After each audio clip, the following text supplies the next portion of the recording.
Hello everyone, welcome back to today's video. कल finally FOMC की meeting हुई and rate cuts decide हुई।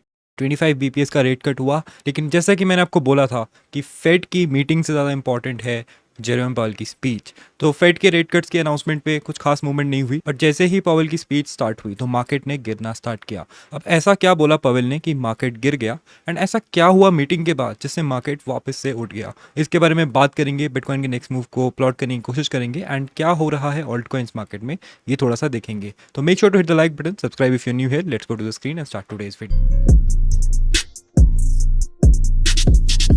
Alright, start करते हैं फेड के डिसीजन से ही। तो फेड ने फाइनली 25 बीपीएस का रेट कट किया है। बहुत महीनों बाद ये रेट कट आया है एंड आप देख सकते हो कि क्या होने वाला है नेक्स्ट। तो अक्टूबर 29 का जो प्रोडिक्शन नेक्स्ट एफओएमसी मीटिंग में क्या होगा, it was 73% 25 BPS rate cut last week, लेकिन आज ये 90% से ज़्यादा हो गया है। इसका मतलब क्या है, banks are anticipating another rate cut next month, जो कि हम कुछ हफ्ते पहले नहीं एंटिसिपेट कर रहे थे, एटलीस्ट श्योरिटी से तो नहीं कर रहे थे। एंड जो प्रिडिक्शन है कि रेट कट्स नहीं होंगे, 9.2 ही परसेंट रह गया है। तो this is very very strong signal कि नेक्स्ट मंथ भी रेट कट्स हो सकते हैं, एंड वही जो है हमें मार्केट में देखने को मिल रहा है। जैसे ही हमारे पास रेट कट्स हुए, उसके बाद पवल की स्पीच आई कि अभी हम थोड़े से बेरिश हैं, उस स्पीच को भी डिस्कस करेंगे। एंड देन मार्केट जो है यहाँ पे डंप किया, and then prediction for next rate cut आया, एंड इसके बाद मार्केट ने जंप कर दिया। इसके अलावा एक और इंटरेस्टिंग चीज हुई, दिसंबर 10, मतलब next to next FOMC meeting जो है, वहां पे भी 25 बीपीएस रेट कट्स होने वाले हैं। इसकी प्रोबेबिलिटी राइज करने लग गई है। The probability was just 62% last week and अभी 79% ये हो गई है। ऐसा क्यों हुआ? It all happened because of Trump.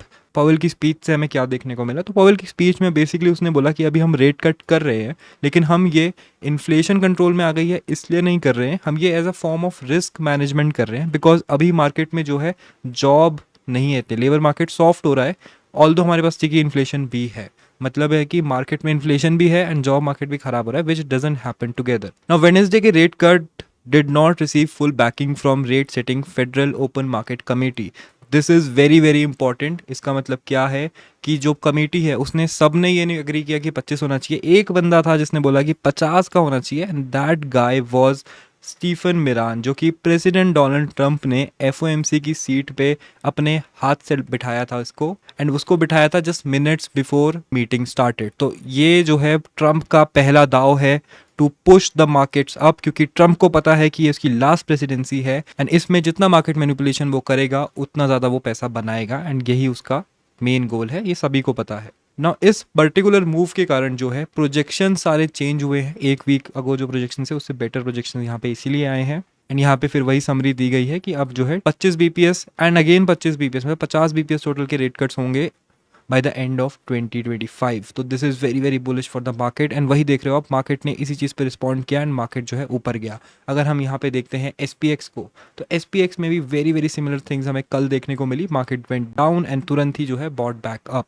अगर आज हम फ्यूचर्स देखते हैं तो दे आर अप, मतलब है कि एसपीएक्स जो है ऊपर खुलेगा, which is very bullish for the markets. And जब भी जो है रेट कट होता है, इसका मतलब है कि interest rate on borrowing decreases, मतलब है कि अगर आपको लोन लेना है, बिजनेस डालना है, तो वो आपके लिए ईजी हो जाएगा। आपको लोन लेना है, किसी स्टॉक में इन्वेस्ट करना है, वो आपके लिए ईजी हो जाएगा। इसका मतलब है कि मार्केट में ओवरऑल लिक्विडिटी बढ़ेगी, and since startup investments increase होंगी, उससे जो है जॉब्स बढ़ेंगे, कंपनीज खुलेंगी, एंड लेबर मार्केट थोड़ा सा स्टेबलाइज होगा। इसके अलावा बीएनबी होल्डर्स को कंग्रेचुलेशन, $1000 जो है नया ऑल टाइम हाई बनाया है। एंड जैसे कि मैंने लास्ट ऑल टाइम हाई के टाइम पे बोला था कि जब भी बीएनबी ऑल टाइम हाई बनाता है, इवेंचुअली वहां पे एक पुल बैक आता है, काफी जल्दी आता है। ये जो है आप ऑब्जर्व कर सकते हैं खुद। अब बात करते हैं लेयर जीरो की। तो layer zero was another coin जो हमने डिस्कस किया था। We shared this on this video. This video was posted 5 days ago, September 12। उस टाइम पे ZRO 1.99 पे था, अभी 2.015 पे है, तो it has started going up. इसके अलावा हमने उस वीडियो में आपसे डिस्कस किए थे और भी कॉइन्स, जैसे कि हमने आपको पेंडल डिस्कस किया था, अलर्ट लगाया था कि इस अलर्ट पे हम एंट्री लेंगे, and you can see that वो अलर्ट हिट हो चुका है already. That was around 4.9, and उसके बाद से ऑलरेडी मार्केट जो है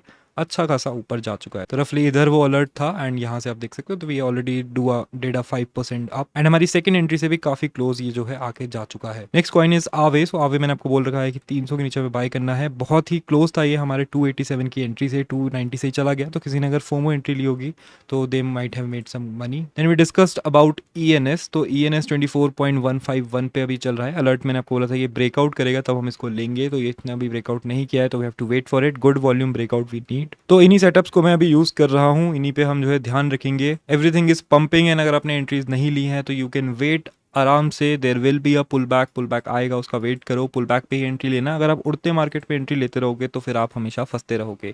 बाकी बिटकॉइन की अगर हम बात करते हैं तो 4 आवर्स के टाइम फ्रेम पे यू कैन सी दैट इसने जो है अपनी मूविंग एवरेज के आसपास काफ़ी टाइम बिताया एंड इसके नीचे भी गया था with a very good volume, लेकिन तुरंत ही जो है बाय बैक हो गया since it was a news based move. तो यहाँ पे इमेज स्ट्रैटेजी काम नहीं करी। अब यहाँ पे अगर हम देखते हैं एक अच्छी वॉल्यूम से कैंडल जो है यहाँ से ऊपर गया है, तो इसका मतलब है कि रीटेस्ट पे एंट्री का मौका बन सकता है for a good long. And वो 4 आवर की candle close below this red moving average. There are a lot of macro factors affecting the markets right now. तो आपको मैक्रो इकोनॉमिक्स का भी अच्छा नॉलेज होना चाहिए कि FOMC मीटिंग क्या होती है, किस तरीके से इफेक्ट करती है, गोल्ड के साथ क्या हो रहा है, डिक्सी के साथ क्या हो रहा है। तो इन सबको आपको सीखना है, तभी आप जो है कंसिस्टेंटली प्रॉफिटेबल ट्रेड्स कर पाओगे, वरना हमेशा आप सिग्नल्स का ही वेट करते रहोगे। Thank you for watching the video. Hopefully video आपको अच्छी लगी होगी। Make sure to hit the like button, subscribe if you are new here, join our Telegram channel for faster updates. Yeah, I got my gat all loaded like I'm going to war.